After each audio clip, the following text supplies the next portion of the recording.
Hello, in front of me I've got DOOGEE S86 Pro. In this video I'll show you how to add different types of cards to Google Pay.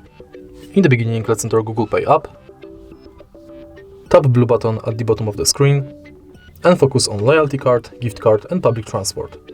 In the beginning, let's enter loyalty and select the loyalty card you would like to add. For example, Payback Poland. Now you can scan your card or enter details manually.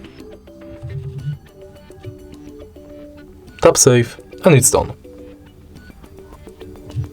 Let's go back and now let's select gift card, which is pretty similar to loyalty card because you have to select a shop, enter card number, PIN, balance, your notes and tap Save. And the last card you can add is public transport. If you are able to find your public transport, select it, you'll be redirected to a website where you have to finish the inside form. All of your cards will appear right here. If you find this video helpful, please leave a like, comment and subscribe.